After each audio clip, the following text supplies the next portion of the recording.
Today I will be presenting to you splinting for ulnar nerve injury. The orthosis I will be presenting is the hand-based ulnar gutter orthosis.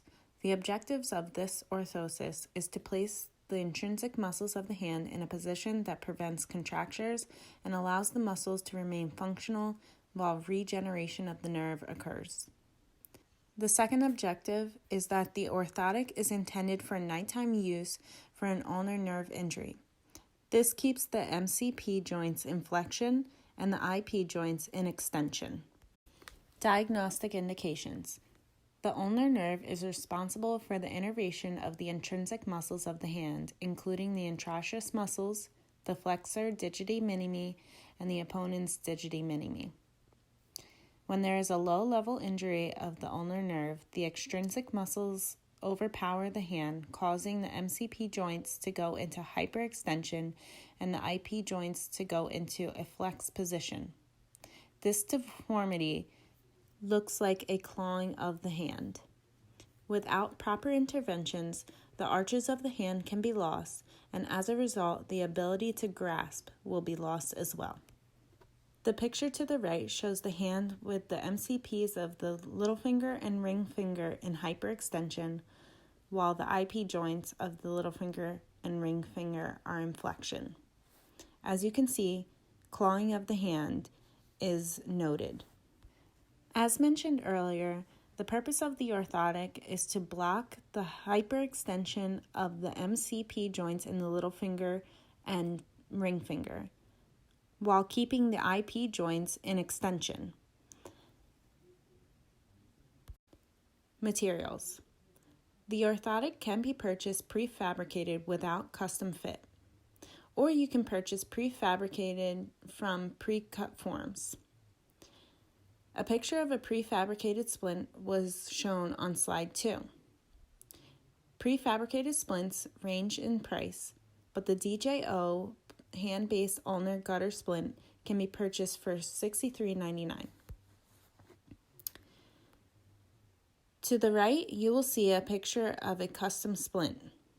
This custom splint is made of low-temperature thermoplastic that is perforated. I chose to use low-temperature thermoplastic as it is ideal for molding to the client, as well as the fact that the material has high bondability and good memory.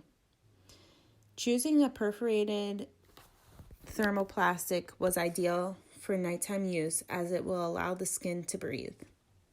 To secure the straps, I used a rivet, giving the straps more security and allowing the client to be able to open the straps using only one hand.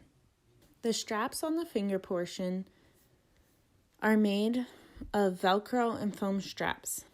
The foam straps were chosen as they provide comfort to the other fingers as well. There is no need for rivets on this portion of the splint, as it generally is not an area that is subjected to high pressures.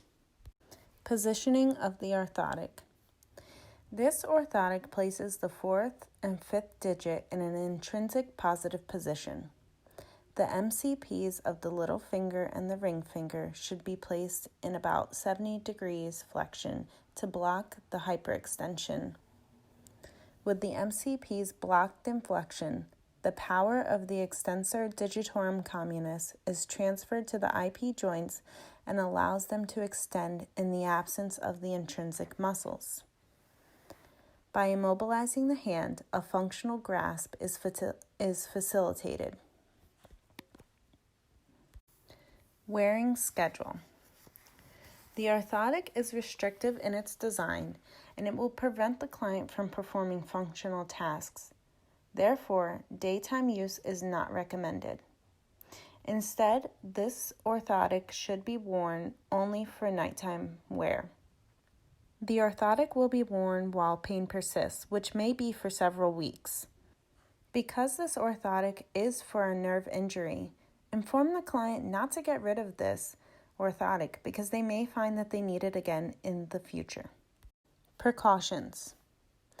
General splinting precautions should be taken.